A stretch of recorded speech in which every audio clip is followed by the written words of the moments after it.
Europe, like from Eastern Germany, Poland, Czechoslovakia, Hungary perhaps, and maybe a little bit different case are former Soviet Republic like Baltic countries and so on, but it's not only for them, or maybe not predominantly the fall of communist regime, but the fall of foreign occupation, rebirth of independent national states and so on. But I think that the basic is the same though. So the end of the oppressive regime and the return of freedom and democracy, so to say. It's very simply said, but I think this is the most important experience of what happened in 1989, and even people who are very critical and who don't like the post-communist development and unemployment and anything like that, I think even for them the fall of communist regime is a positive thing, and especially in this again this background, so individual freedoms and return of democracy. It was a development by Polish history and Polish example, and what was going on in Poland was very important for that, starting with 1980 with Solidarity and so on. The fact that the opposition in Poland survived after December 1981 was a good example that something like that is possible. And so then I would say that definitely the Polish elections in June 1989 were very important. So it was really there was a very important message for other countries and other people. So something like that is possible. It can happen, and no Soviet tanks this time arrived. So it has sense to try to do anything like that. Then of course, the development in Eastern Germany. So the important part of this happened in Prague. I mean, the story of East German asylum seekers, refugees, were in thousands and thousands occupied the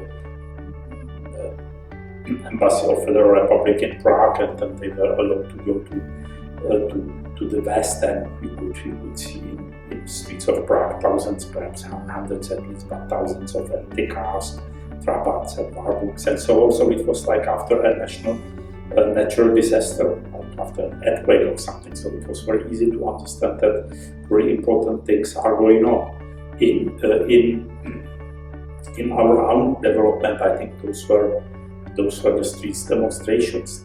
For 20 years, between 69 and 88, something like that, nothing happened in the streets of Prague, with some small exceptions. But then, since it was on the anniversary of Soviet-led intervention, 21st August 1988, the people returned to the Wenceslas Square and to the center, and then there were many demonstrations or anti-regime street riots. So August, October 88, December 88, and week of demonstrations, January 89, and then it was changing the public atmosphere in Prague and I think in the whole country.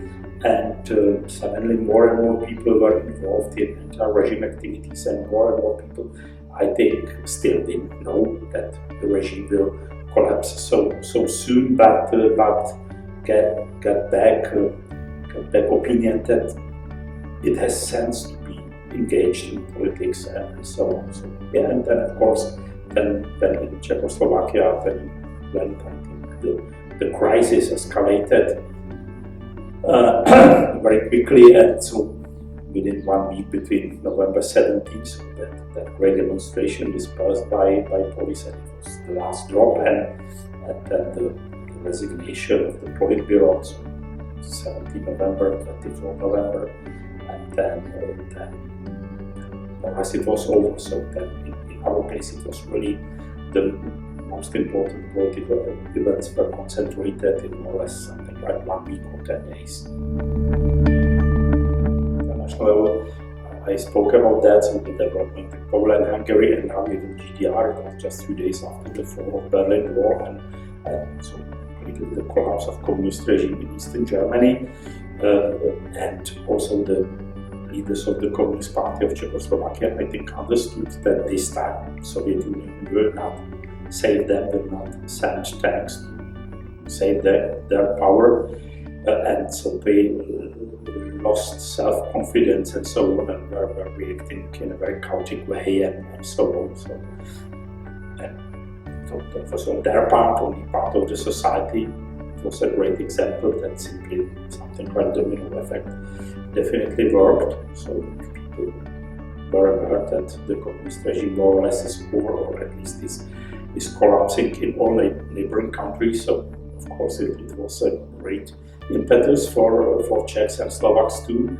And as I say, there was a kind of escalation of public atmosphere in Czechoslovakia, at least since January, demonstrations and so on, and then more and more people joined in and signed different anti-regime petitions and so on. It was not anymore hundreds of people like during the late 70s and 80s, but tens of thousands of people. So the whole public atmosphere was changing, and the leaders of the Communist Party simply were ridiculous figures. People didn't feel fear from them, and so on. So I think there are different reasons and different parts of this domino what happened, and then the regime fought as a house of cards, which I think in case of Czechoslovakia really you could see it by your own eyes. So the police simply was one day everywhere and beating people and so on. So the next day simply they were not available in the center of the city and so on. So you really could see that things are changing very quickly. The important event connected with the Velvet Revolution and with the fall of the communist regime is the demonstration November 17. So it's a state holiday today, so return of democracy or something like that. Even when this hadn't just started, the whole process which led very quickly to collapse of communist regime.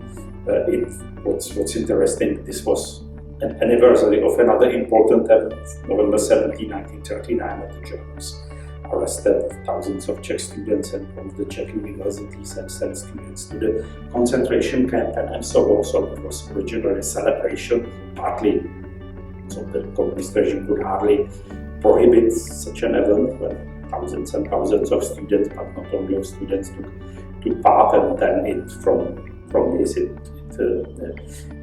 it became an anti-regime demonstration with, I don't know, 50,000 people. And so then very quickly students strike and strike in theaters and then preparation for general strike and the establishment of civic forum in Czech part of Czechoslovakia and public against violence in Slovakia, like organizations, but initiatives of people who are coordinating the anti-regime activities and so on. But I would say November 17 has a special place in memory. Experience with anti-Soviet or anti-regime demonstrations of 68 and 69, and as I like to say, so sometimes in October 1969 I simply arrived at one important anniversary at the Wenceslas Square and hoped and expected there would be another anti-regime demonstration, but there was no one. Nothing happened. And so the people arrived 19 years later when I was there again. So I already took part in all those demonstrations between August 88 until November, December 1989. And so yes, I was involved in other activities, especially in the late 80s. But those street actions were very important. I was involved and did it together with many other people, and you had to meet other people before, discuss what we will do, and then after to discuss what we did wrong and how we should do it better next time and so on. So people were very much together. It was a special experience also for that reason. It was a special case because it was the headquarters of Civic Forum, so it was not that much for the public as many other theaters. Simply people arrived, even they were surprised that they arrived Saturday, November 18 or Sunday 19, simply they arrived at the theater to see the performance, and instead of that all actors were on the stage and they said, because of what's going on with this country, we will not play, but let's discuss the political situation in the country and so on. So Bratislava Magica was a special case because it was simply headquarters for civic football.